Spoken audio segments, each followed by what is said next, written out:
Commander Shepard. It's a pleasure to see you again. You're the drone from the Shadow Broker's ship. Dr. Tassoni now refers to me as Glyph, instead of Info Drone, 95% of the time. If you have a moment, I'd like to draw your attention to a terminal in her office. It analyzes information packages. If you find any useful data, I can research upgrades for you. And what should I be looking for? I'll inform you if you found relevant data. When you do, return to this terminal for your choices. In the meantime, Dr. Tassoni would like to speak with you. Have a pleasant day.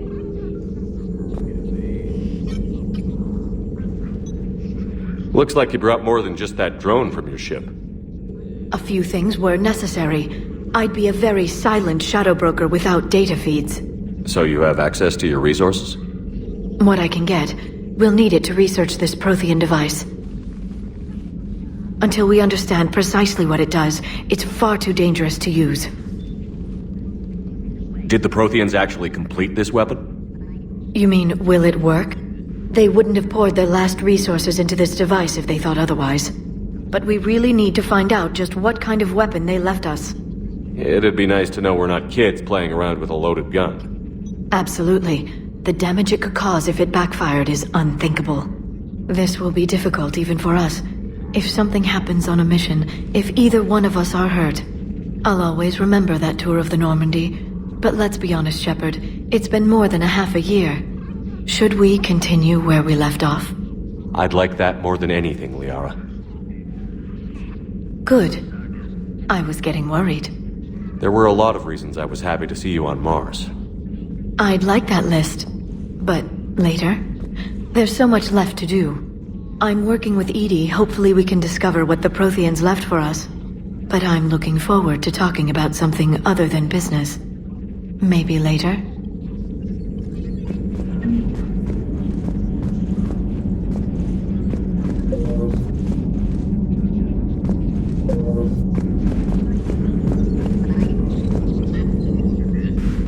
Hello again, Shepard. What have you been up to since we last saw each other? Since you helped me defeat the Shadow Broker, I started looking for defenses against the Reapers. The Protheans were the only ones with substantial information on them. The older civilizations barely had records. I knew the Elusive Man was hunting for the same thing when our agents began crossing paths. Like on Mars? I thought I'd covered my tracks, but he had surveillance there all along. How much do you know about this Prothean artifact? Very little. We're fortunate enough Data survived to piece together the blueprints. Decoding them will require as many specialists as we can find. It's that high-tech? I'd have killed for a glimpse of it during graduate school. What's been happening with you as the broker, Liara? It's been exciting. The old broker's ship? Impressive, but it was never meant to be space-worthy. Which meant the Elusive Man eventually tracked me down on Hagalaz. What happened? I knew he was coming. Farron and I loaded as much of the ship's specialized hardware onto a shuttle as we could. We got away from Cerberus' ships after arranging an appropriate distraction. What kind of distraction? Sending the broker's ship exploding into a Cerberus cruiser. I don't think the Elusive Man expected me to give up my resources in such a spectacular fashion. Can you still operate as the broker without the ship? Well, I couldn't let the Elusive Man have it. I saved what was crucial. My network of agents is intact, although the Reapers have taken a toll on their numbers. It's taking a while to re-establish contact. So where is Farron if you two escaped? He convinced me he was recovered enough to work, and I do need more agents. Agent Farron didn't report any injuries during his last call to you, Doctor. True. Given what he survived, I should probably worry less. You brought your little helper with you? Its name is Glyph. It helped sort through all the data that led me to the archive on Mars. It was a pleasure to be of assistance, Doctor. Glyph's interfaced with the data feeds. Its analytical software should come in handy. We'll talk later, Liara. Of course. Hello, Shepard. This terminal contains non-essential correspondence from your allied forces. Dr. Tassoni has granted you access.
you for the data packet.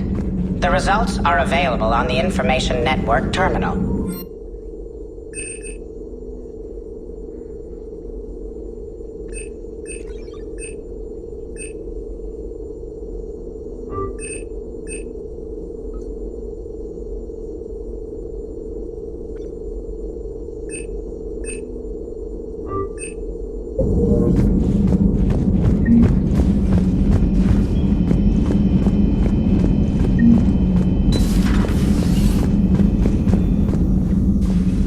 Commander? Everything okay down here, Doctor? The Alliance team cleaned up and restocked, but it's still my old medbay. Feels like home. Welcome back. Thank you. Let's waste no time. If I may, I'd like to examine you. Nothing wrong with me, is there? No, but we should keep an eye on all those cybernetic implants Cerberus grafted into you. Expensive stuff bringing me back. And worth every penny. Let's just make sure everything is okay. Guess a checkup never hurts. Just no scalpel this time, Doc. Alas, to my great disappointment, it is nothing invasive. I'm just going to run some diagnostics on your implants, and it'll take a few readings. Good. Your implants are showing little sign of rejection. Just keep up that positive outlook of yours, Commander, and your scars shouldn't return. That's it. You're the picture of health. You've never mentioned any of your family. None to speak of, really. I'm the last of a prestigious line of medical professionals. The Alliance is my spouse, and you're all my children. I'm blessed with many close friends. But with each Alliance vessel taken, I lose one or two. We need to end this war. How's our inventory of meds? The medbay was fully stocked before you left Earth. We should be good for a long time, even given the amount of fire you take each day. Do you ever regret working for Cerberus? We didn't work for them. We used them. If I were to feel anything, it would be guilt. We took their money, took their best people, took their best ship. We used them to defeat the Collectors, and now we are using their resources against them. So no, I don't regret it one bit. I'll see you around, Doctor. Take care, Shepard. Commander.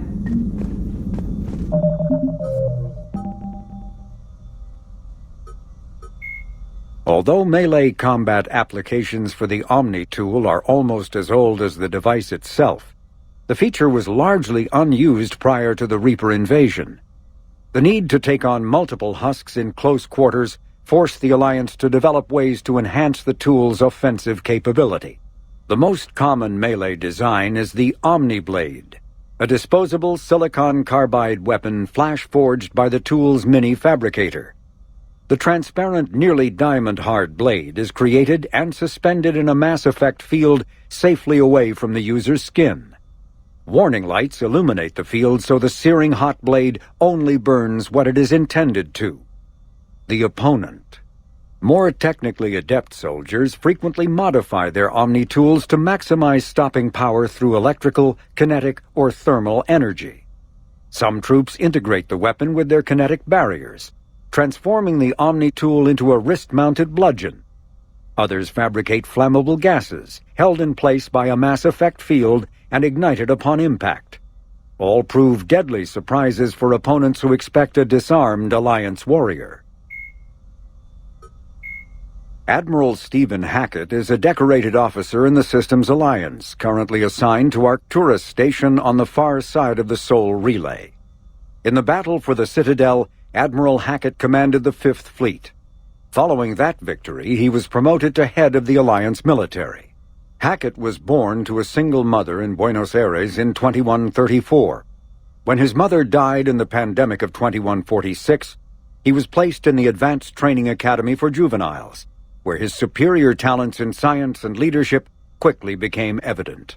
Hackett enlisted in 2152, volunteering for high-risk missions to colonize space beyond the Sol Relay. He was commissioned as a second lieutenant on Arcturus Station in 2156, and soon proved his ability in the First Contact War. His rare ascent from enlisted man to admiral remains an Alliance legend.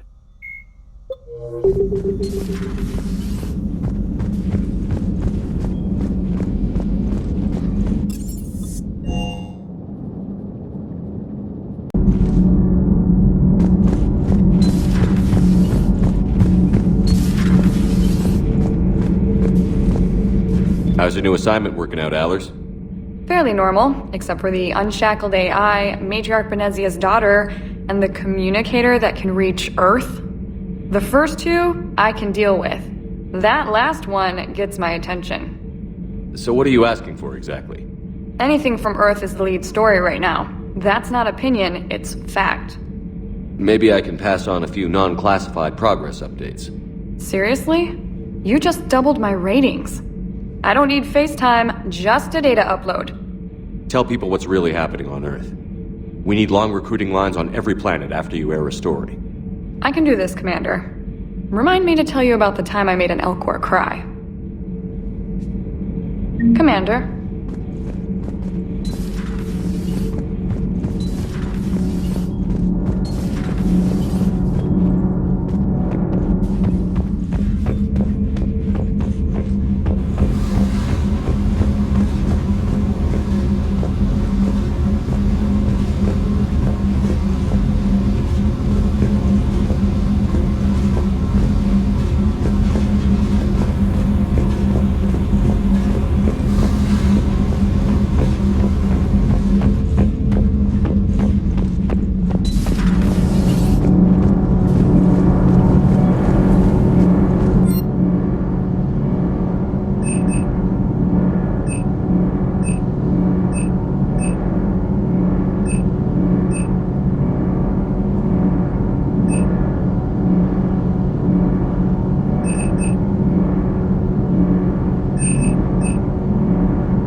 Commander, welcome back to the Normandy. Or maybe you should be saying that to me. Engineer Adams, what are you doing here? I was put in charge of the drive core retrofits. My experience on the Normandy SR1 made me an obvious choice. So, what do you think of our SR2? She's incredible. If there's one nice thing I can say about Cerberus, it's that they know how to build a ship. And about that, Cerberus, I mean, I owe you an apology. How so? Back when you got this ship, Dr. Chalk was contacting me, asking me to help with your mission against the Collectors. I refused. I didn't have your back, and I'm sorry for that. Why didn't you join us? I saw what happened to you when the Normandy went down. I didn't trust that it was really you, and I certainly didn't trust Cerberus. Also, as an officer of the Alliance, I don't just leave my post, you know? Your Alliance first. That's the way it should be. Thank you, Commander. Glad to be aboard. Does the new Normandy stack up to the old SR1? Stack up. It blows the old ship away. The Tantalus drive core has been completely overhauled. The SR2 might be nearly twice the size, but the new drive core is 3 times bigger. This ship can fly. That said, Cerberus isn't too high on safety. If pushed past her limits, this core would vent into engineering. Guess it gives my team incentive to keep her well balanced during a firefight. Do your job or get vaporized. Pretty much. I noticed you upgraded the kinetic barriers with cyclonic technology. Should help reduce the draw when under missile fire. Hopefully that means fewer vaporized engineers? The IES stealth system is significantly improved. It can handle a higher blue shift of our emissions. And that means? We should be able to drop out of FTL without triggering every sensor in range. Very handy for stealth reconnaissance. All in all, the Normandy is a marvel of engineering. What do you think of Edie? We had a good talk during the retrofit. A little strange at first, talking shop with an AI. AI? I thought Edie posed as a VI to keep the likes of you from unplugging her. Yeah, but I saw through her. Have you seen her hardware? Processing power is off the charts. And then there were the problems that kept fixing themselves. If I hadn't had her pegged, I would have sworn I was losing it. You never expressed any skepticism, Lieutenant Adams. I figured I'd better play it safe with the Cerberus AI, Edie. No offense. None taken. As long as you keep your fingers out of my cognizance processors. In the beginning, I tried disconnecting her from key processes without giving myself away. Easier said than done. But Joker seemed to trust her. And in time, I saw her advantages. Even grew to like her. Is your family okay? My parents are serving on Viridian Zenith, an Alliance agricultural vessel.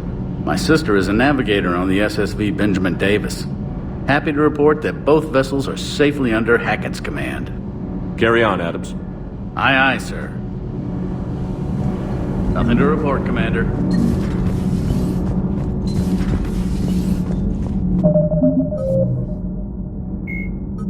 Dr. Karen Chakwas is a trauma surgeon and a major in the Alliance Navy. She served on the SSV Normandy under both Captain Anderson and Commander Shepard, and was aboard the ship when it was destroyed by the Collectors. She later quit the Alliance in order to rejoin Shepard on the Cerberus-built Normandy SR2. Along with most of the second Normandy's crew, Dr. Chakwas was kidnapped by the Collectors and taken beyond the Omega-4 relay, where Commander Shepard eventually rescued her. After the Alliance impounded the Normandy SR2, an inquiry found that Dr. Chakwas had no significant role in or provable knowledge of Cerberus's criminal activities. She has since rejoined the Alliance. The Reaper called Harbinger is believed to be the oldest and largest in the Reaper Armada. From the reaches of dark space, Harbinger managed to control the Collectors, a race of human-sized insectoid bipeds, as it sent them on a campaign to kill and gather humans from vulnerable colonies. The Collectors became a terrifying force in the galaxy, responsible for the murder of hundreds of thousands. Surviving colonists have described the tone of Harbinger's threats heard through the Collectors as they attacked as visceral and terrifying. Alliance intelligence has tentatively identified Harbinger as one of the Reapers leading the attack on Earth.